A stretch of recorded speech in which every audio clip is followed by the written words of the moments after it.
सत्यार्थ प्रकाश पढ़ो तुम जिसमें भरा अमूल्य ज्ञान। सरल सिद्धांत सुगम रास्ता सत्य वचन लियो मेरे मान। सत्यार्थ प्रकाश पढ़ो तुम जिसमें भरा अमूल्य ज्ञान।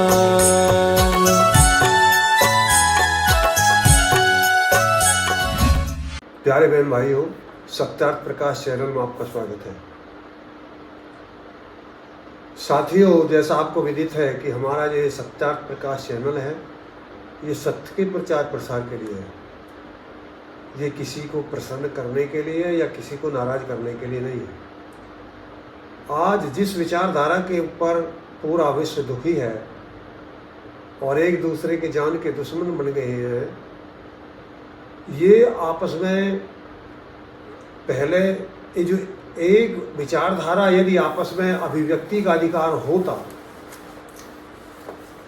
अभिव्यक्ति का आधार होता और जो मतों के मानने वाले, संप्रदायों के मानने वाले आपस में सत्य और असत्य पर विचार कर लेते, तो ये जो आज पूरा संसार दुख सागर में डूब रहा है, ईर्ष्या की अग्नि में जल रहा है, हिंसा की अग्नि में जल रहा है, तो ये नहीं होता। इसके ऊपर महर्षि दयानंद ने 14वें समोल्लास सत्यार्थ प्रकाश के अंदर लिखा है, जो व्यक्ति इस्लाम मत की सत्यता समझना चाहता है या जानना चाहता है। देखो, ये वीडियो केवल हिंदुओं के लिए नहीं है या मुसलमानों के लिए, ये दोनों के लिए, और मुसलमानों के लिए तो विशेष रूप से है।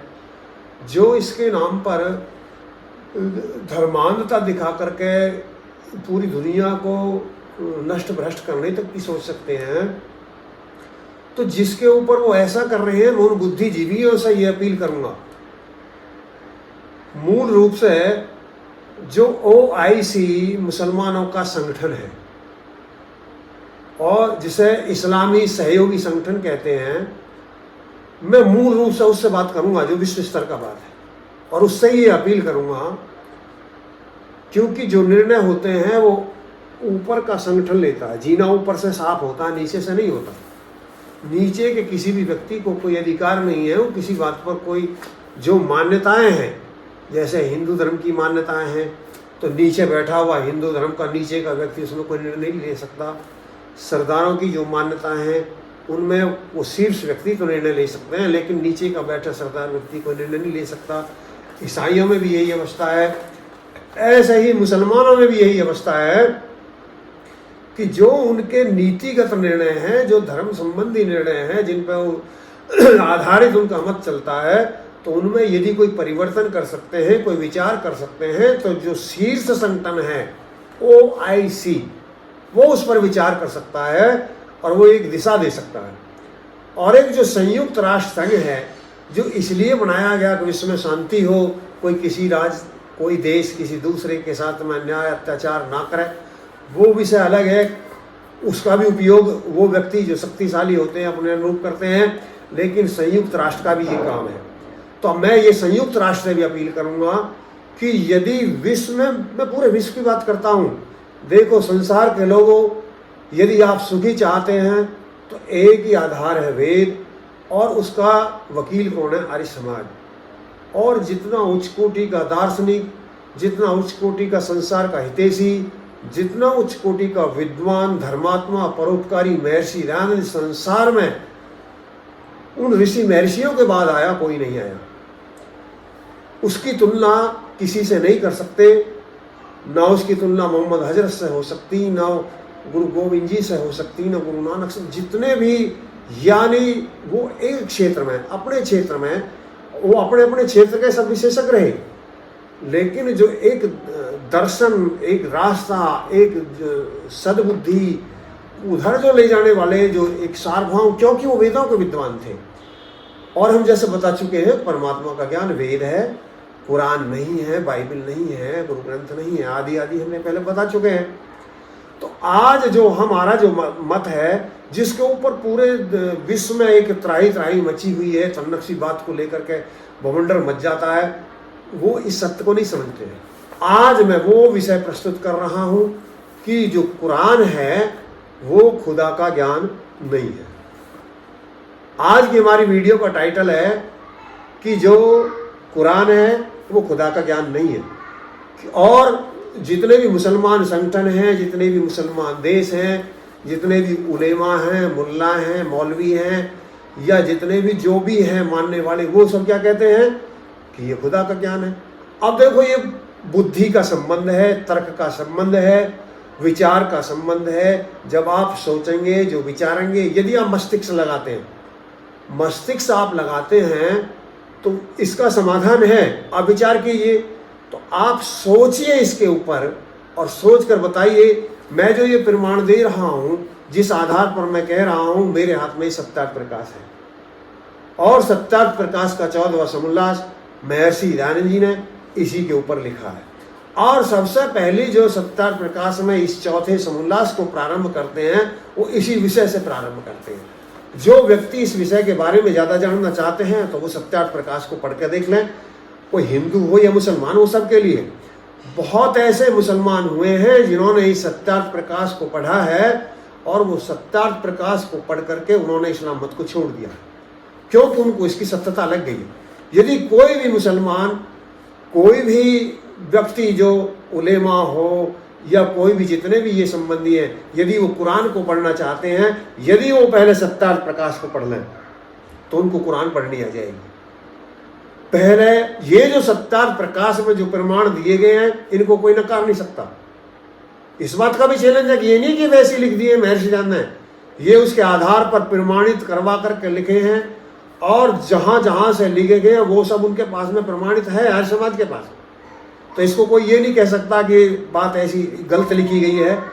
और इसके लिए सुप्रीम कोर्ट में पहले केस भी डाला जा चुका है इसे रोकने के लिए, लेकिन किसी भी तथ्य के आधार पर कोई ये सिद्ध नहीं कर सका जो इस सत्यार्थ प्रकाश के 14वें समुल्लास में लिखा हुआ है वह आयत उनमें नहीं लिखा हुआ है कुरान में।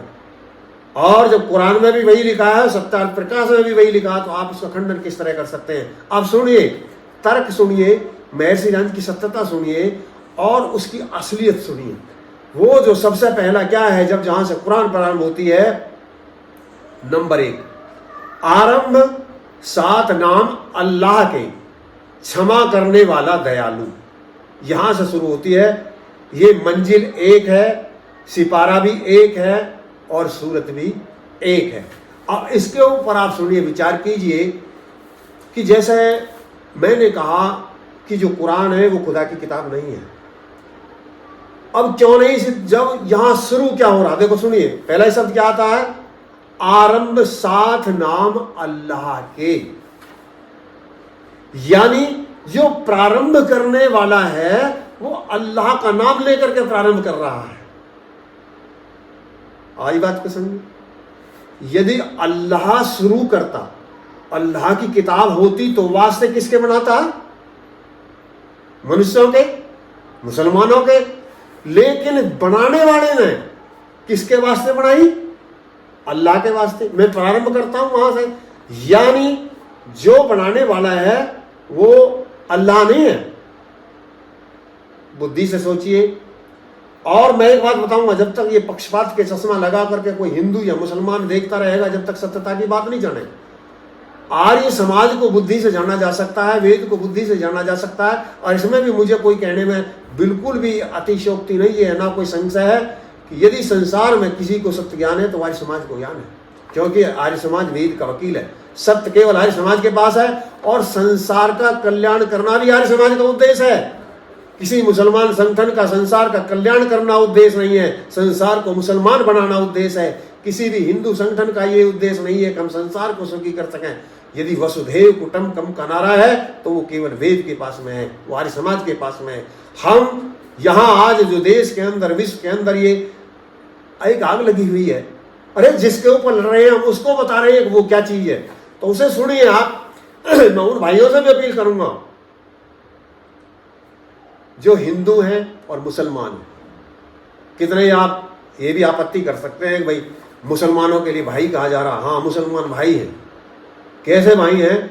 या तो वो हमारे चचेरे भाई हैं और या वो हमारे फुफेरे भाई हैं, इनके बाहर वो कोई नहीं है। आप कहेंगे कैसे कैसे हो सकता है? चचेरे भाई कैसे हो सकते हैं? क्योंकि यहां पर जब मुसलमान आक्रांता आए तो उन्होंने कन्वर्ट किया। जो हिंदू थे जबरदस्ती उनको मुसलमान बनाया गया। आज भी देखेंगे कि गुर्जर भी मुसलमान है, जाट भी है, राजपूत भी है, चौहान भी है, अहीर भी है, सब जाति इनके मुसलमानों के अंतर्गत हैं, आज भी हैं। तो जब इससे सिद्ध होता है कि भले ही वो उन्होंने इस्लाम में स्वीकार कर लिया, लेकिन वो हमारे भाई तो हुए। भाई हमारे चाचा के ताऊ के जो थे तो हमारे चचेरे भाई हैं। वो विषय अलग है कि अब वो हमारी शत्रुता समझते हो, हमसे मित्रता ना समझते हो, ये विषय अलग है, लेकिन भाई तो रहेंगे। अब या फिर वो फुफेरे भाई हैं। अब आप कहेंगे ये कैसे हो सकता है? ऐसा हो सकता है कि जितने भी यहाँ आक्रांत आए थे तो अपने साथ वो महिला तो लेकर आए नहीं थे। ये तो जग जाहिर सत्यता। देखो, इसको नकारने से या ना समझने से कोई फर्क नहीं पड़ता। जितने भी यहाँ आक्रांत आए वो सब अपने साथ, कोई जो यहाँ से अटैक करके चले गए, लूट लाट करके चले गए, वो महिलाओं को भी लूट करके ले जाते थे, अपने साथ ले गए। या वो यहाँ रहे तो उन्होंने यहाँ की महिलाओं से शादी की, फिर उनके बच्चे हुए, और बच्चे हुए तो ये बच्चे होने वाले या तो उनकी माँ यहाँ की आर्य थी, हिंदू थी, या उनके पिता यहाँ के आर्य हिंदू थे। इनके बाहरों है नहीं तो दुनिया का कोई भी मुसलमान इस बात को सिद्ध कर दे तो मैं चैलेंज करता हूं। और मैं इस बात के लिए जो भारत के अंदर है या जहां भी कन्वर्ट किए गए हैं उन सब के लिए कहता हूं कि पहले तो यहूदी धर्म थे, मुसलमान था ही नहीं। उससे पहले ईसाई थे, ईसाई से पहले यहूदी थे, और उससे पहले क्या था, यहाँ सब आर्य थे। तो आखिर या तो उनके पिता आर्य हैं या उनकी माता आर्य हैं। ये सब हम भाई भाई हैं, हम एक दूसरे के खून के जान के दुश्मन अनजाने में बना दिए हैं, उन व्यक्तियों ने बना दिए हैं जिनके स्वार्थ सिद्ध हो रहे हैं। तो मैं उन बुद्धिजीवियों से अपील कर रहा हूं जो मुसलमान मत के अंदर भी है, हिंदू मत के अंदर भी है, और पूरे देश के अंदर ईसाइयों के भी अंतर्गत है। मैं इस बात में ये कहूँगा, ईसाइयों को तो कुछ थोड़ी सद्बुद्धि हो गई है, कुछ थोड़ी सद्बुद्धि हो गई है, और ये उन उलेमाओं को भी ये सद्बुद्धि हो जाए, वो उस पर विचार कर सकें। प्रयोजन संसार की जाति का, मनुष्य जाति का सुख प्रयोजन यदि हो जाए तो बीमारी ये हट सकती है जिनके कारण ये लड़ाया जाए। अब मैंने जो बात कही है कि आप इस पर विचार कीजिए, यदि इस पुस्तक को, इस कुरान को शुरू करने वाला अल्लाह होता, खुदा होता, तो क्या करता वास्ते? यानी किताब किसने बनाई?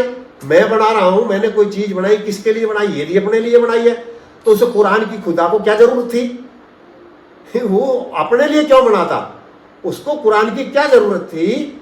और दूसरा, जो मनुष्य ने जो बनाई तो वो वास्ता दे करके बना रहा है। तो ये सिद्ध कर, ये देखो विवेक का विचार, ये हर एक की बात समझ में नहीं आएगी। ये बुद्धि का सौदा है, बहुत बारीक सौदा है, ये न्याय दर्शन से सिद्ध होता है। जब आप इनको सोचेंगे, देखेंगे, जब आपकी बात सूक्ष्म बुद्धि हो जाएगी, जब ये बात आपकी समझ में आएगी कि यदि वो अल्लाह की किताब होती तो वास्ते खुदा के नहीं, मनुष्य के वास्ते लिखता, या मुसलमानों के वास्ते लिखता, न कि अल्लाह के वास्ते लिखता। तो या क्या लिखने वाला अल्लाह नहीं है? क्योंकि अल्लाह के वास्ते लिखी जा रही है तो लिखने वाला अल्लाह नहीं है।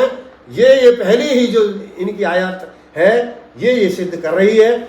और जो दूसरा है वो क्षमा करता है। ये बात भी परमात्मा यानी अल्लाह क्षमा नहीं कर सकता। और यदि ये क्षमा करता है तो फिर अन्याय हो जाएगा। कैसे? थोड़ी देर के लिए मान लिए कि राजा, जैसे राजा की तरह उन्होंने माना है मुसलमानों ने भी अल्लाह को, वो एक आसमान पर रहता है, ईसाइयों ने भी ऐसे ही माना है। और अब सुनिए, यदि वो वहां रहता है, जो अल्लाह है, और वो क्षमा करता है, यदि वो क्षमा करता तो एक राजा है, और राजा यदि ऐसे व्यक्ति को, अपराधी को क्षमा कर दे, देखो क्या उसे अपराध है? कुछ क्षमा करने का अधिकार है। माना कि एक राजा है और एक व्यक्ति किसी निर्दोष व्यक्ति को मारता, बहुत दंड देता, हाथ पैर काट देता, उसकी हत्या कर देता, बलात्कार करता है, और फिर राजा के पास में वो जाता है और राजा क्या करता है? उस अपराधी को क्षमा कर देता। तो फिर आप क्या कहोगे, राजा कैसा है? थोड़ी देर के आप ले आइए, तुम अपने गांव में आ जाइए, या तुम शहर में रहते हो तो वहाँ जहाँ तुम्हारा मजिस्ट्रेट है वहाँ देखिए एक ऐसा अपराधी हो जो पूरी दुनिया को तंग कर रहा हो, पूरे ग्राम को तंग कर रहा हो, और पूरे जहाँ आप शहर में रह रहे उसको तंग कर रहा हो, और वहाँ का जो जज हो, मजिस्ट्रेट हो, जब उसके पास केस जाए और वो ये कह दे जी मैंने इसको क्षमा कर दिया, तो वो क्षमा कर दिया है अन्याय कर दिया? अरे जिसके साथ में अपराध किया था उसको तो अधिकार नहीं था मजिस्ट्रेट को। जैसे मजिस्ट्रेट को क्षमा करने का अधिकार नहीं है, ऐसे ही परमात्मा को भी क्षमा करने का अधिकार नहीं है, अल्लाह को भी क्षमा करने का अधिकार नहीं है, खुदा को भी नहीं है। और यदि कोई ऐसा करता है कि खुदा क्षमा करता है तो फिर पापों की बढ़ती हो जाएगी। जी चाहे खुदा जिसे क्षमा कर दे, जी चाहे जिसे दंड दे दे, फिर कर्म करने की कोई जरूरत नहीं है। अच्छे करो बुरे करो, मर्जी खुदा की, वो किसी है दंड दे और किसी है भी वो ना दे। अब जो दूसरा, ऐसे में जो तीसरा शब्द आता वो दयालु है। अब मैं उन मुसलमान भाइयों से पूछना चाहूंगा, और मैं उस OIC संगठन से भी ये जानना चाहूंगा, उसको विचार करना चाहिए कि यदि वो दयालु है और दया करता है तो फिर तुम इन निर्दोष जीवों को क्यों मारते हो? अरे तुम उसके नाम पे बिस्मिल्लाह कह के गायों के गले काटते हो और दूसरे जीवों के गले काटते हो और फिर भी उसको दयालु बताते हो। ऐसा कैसा हो सकता है? या तो वो दयालु नहीं है, और यदि वो दयालु है तो फिर तुम उसकी बात को नहीं मानते हो, तुम उसकी बात को नहीं मानते। दोनों बात विरोधी है। पहली ही आयत कह रही है कि वो दयालु है, और यदि वो दयालु है तो फिर तुम बिस्मिल्लाह कह के गायों के गले को क्यों काटते हो? और यदि तुम काटते हो तो तुम खुदा की बात को नहीं मानते हो, और जब तुम खुदा की बात को नहीं मानते हो तो तुम तो अपराधी हो, और अपराधी हो तो खुदा को तुमको दंड देना चाहिए। लेकिन तुम कहते हो कि वो तो क्षमा भी कर देता है। इस कारण ये जो उल्टा शब्द है कि वो क्षमा भी कर देता है, तुम कुछ भी करो वो क्षमा कर देता है, लेकिन वो क्षमा नहीं करेगा। दुनिया के मुसलमानों में आपसे एक बात कह, दुनिया के हिंदुओं में आपसे एक बात कह देना चाहता हूं कि जो जीव जैसा कर्म करता है परमात्मा वैसा ही फल देता है। आप उसे भले ही खुदा के नाम से जाने, अल्लाह के नाम से जाने, गॉड के नाम से जाने, शिव जी के नाम से जाने, किसी भी नाम से आप उसको जान सकते हैं, लेकिन वो संसार का एक है, मुसलमानों का अलग नहीं है, हिंदुओं का अलग नहीं है, और ना उसका कोई धर्म ग्रंथ अलग है। उसका धर्म ग्रंथ केवल वेद है, क्योंकि वेद मनुष्य जाति के लिए, मानव जाति के लिए, संसार मात्र के लिए बनाया गया है। कुरान केवल मुसलमानों के लिए बनाई गई है, और जो गुरु ग्रंथ है वो सरदारों के लिए बनाया गया है, और जितने भी और आदि ऐसे ग्रंथ हैं जो बाइबिल है वो ईसाइयों के लिए बनाई गई है। ऐसा कोई भी ग्रंथ नहीं है जो मानव जाति के लिए बनाया गया हो। मानव जाति के लिए यदि बनाया गया है तो केवल वेद बनाया गया है, और जिसका वकील आर्य समाज है। दुनिया के लोगों में इस समय पर, जब आज ये पूरा देश, पूरा विश्व इस अग्नि में जल रहा है कि मोहम्मद हजरत कौन था, ईसाई कौन थे, कुरान कौन थी, नुपुर शर्मा ने क्या कह दिया था, ऐसी बातों को ले लेकर के, और यदि उस सत्यता पर जाइए, उस सत्यता पर जाइए, यदि आप संसार में सुखी रहना चाहते हैं, इस विश्व में शांति चाहते हैं, तो उसका एक ही आधार है कि आप इन संप्रदायों में बंटना छोड़ दीजिए, इन मतों में बंटना छोड़ दीजिए। ये धर्म नहीं है, मुसलमान धर्म नहीं है, सिख धर्म नहीं है, ईसाई धर्म नहीं है, हिंदू धर्म नहीं है, केवल एक वैदिक धर्म है। आप कहेंगे कि ये धर्म नहीं हो सकते, केवल वैदिक धर्म कैसे हो सकता है? हो सकता है। वो कैसे हो सकता है? क्योंकि वेद का मतलब है जो बुरा कर्म करता है उसको दंड दीजिए, चाहे बुरा करने वाला माता हो, पिता हो, गुरु हो, पंडित हो, कोई भी हो, अपराधी को दंड दीजिए, ये वेद कहता है। लेकिन ये जो और मजहब है ये नहीं कहते। आप देखिए बांसुरी आदि देख रहे हैं जिसके ऊपर पूरे संसार में वो मचा हुआ है बवंडर। यदि ये बात सही है तो वो कोई भी से कुछ भी नायक सही, यदि वेद की बात मानी गई होती, उसी बात को यदि जाकिर नायक कहता है तो किसी मुसलमान को कोई आपत्ति नहीं होती है, और उसी बात को यदि नुपुर शर्मा कह देती है तो पूरे विश्व को आपत्ति हो जाती है। साथियों, मैं इस विषय से ये कह देना चाहता हूं, आपको ये बता देना चाहता हूं, अब यदि आप वेद का धर्म मानते हैं तो वेद में किसी भी अपराधी को छोड़ने की व्यवस्था नहीं है। वहां परमात्मा दयालु तो है, पर ऐसा दयालु नहीं है वो बिस्मिल्लाह के नाम पर गायों के गले कटवा देता हो, वो बिस्मिल्लाह के नाम पर काफिरों के गले उड़वाने की बात कर देता हो। वो ऐसा दयालु नहीं है। वो ऐसा दयालु है, वो सब जीवों की रक्षा करता है, उनके भरण पोषण की व्यवस्था करता है, और वो कभी किसी को क्षमा नहीं करता। कोई भी मुसलमान कभी क्षमा नहीं होगा, ये ध्यान रहे, ये उनका भ्रम है। यदि वो इन बातों को जो मानते हैं, जो वेद के विरुद्ध मान्यताएं संसार के अंदर हैं, वो सब मिथ्या है। और यदि इस बात पर किसी को आपत्ति है और सत्य जानना चाहता है, देखो संसार जब तक सुखी नहीं हो सकता जब तक सत्य के रास्ते पर नहीं चलेगा। अब हम जो ये बात कह रहे हैं, हम सत्य की बात कह रहे हैं। हमारा प्रयोजन किसी का दिल दुखाना या किसी की चापलूसी करना नहीं है। ना हम किसी को नाराज करना चाहते हैं, ना हम किसी को राजी करना चाहते हैं। केवल हम सत्य का प्रचार और प्रसार करना चाहते हैं। हम उन सब साथियों से भी अनुरोध करेंगे कि जो व्यक्ति इन वीडियो को देख रहा है वो इस वीडियो को ज्यादा से ज्यादा शेयर करे, जिससे ये सत्यता संसार के सब लोगों तक पहुंच सके और इस महाग्रंथ सत्यार्थ प्रकाश का लाभ ये संसार उठा सके। जिससे ये वंचित है, जिसके जानने से ये संसार दुखी हो रहा है, जिसके आधार पर मरने मारने के लिए तैयार है, कितनी उनमें मिथ्या बातें हैं, मिथ्या बातें मान करके संसार दुखी है। इस संसार के लोगों, हम पुनः मैं आपसे आग्रह करूंगा, प्रार्थना करूंगा कि आप यदि सुखी होना चाहते हैं, इस विश्व में शांति देखना चाहते हैं और संसार की सत्यता समझना चाहते हैं, तो आर्य समाज की शरण में आइए। ये बेकार के बखेड़ों को छोड़ दीजिए। हिंदू, मुसलमान, सिख, ईसाई, ये कोई धर्म नहीं है, इनके लिए हमको लड़ना नहीं चाहिए। ये परमात्मा ने नहीं बनाए हैं, ये हमने बनाए हैं। हम बना करके इनमें अड़ज रहे हैं और दुखी हो रहे हैं। कुछ व्यक्ति अज्ञानतावश फंसे हुए हैं और कुछ व्यक्ति स्वार्थवश फंसा रहे हैं।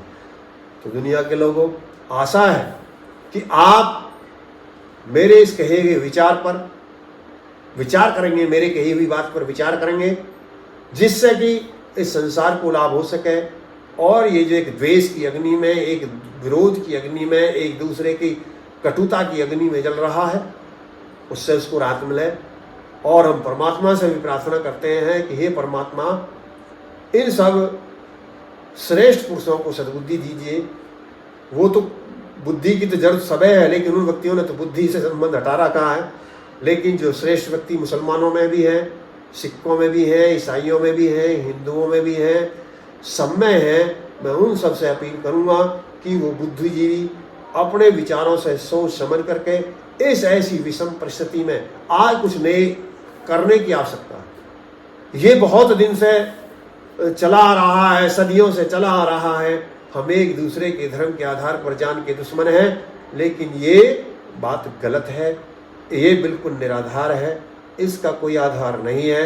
यदि कोई भी संसार का व्यक्ति मेरी कही हुई बातों को गलत सिद्ध कर दे, मेरी से मतलब आर्य समाज की बात है, वेद की बात है, महर्षि सिद्धांत की बात है, यदि इनको कोई गलत सिद्ध कर दे तो जो चाहे जो इनाम। और हमारे द्वारा इस पर एक घोषणा भी है, 21 लाख रुपए का इनाम मिलेगा जो कोई व्यक्ति आर्य समाज की कही हुई बातों को गलत सिद्ध कर दे या वेद के अंदर कोई कमी काट दे। लेकिन वेद भी महर्षि सिद्धांत द्वारा यानी आर्य समाज द्वारा प्रतिपादित भाषित वेद की भाषाओं को भी रावण, सायण, ऊबट, महीधर ऐसे क्षुद्रास व्यक्तियों ने बिगाड़ दिया है। उनकी वकालत आर्य समाज नहीं करता है। आर्य समाज शुद्ध स्वरूप जो है, जो शुद्ध रूप है वेद का है, उसकी वकालत करता है। इन्हीं बातों के साथ मैं अपनी वाणी को विराम देता हूँ। ओम शम।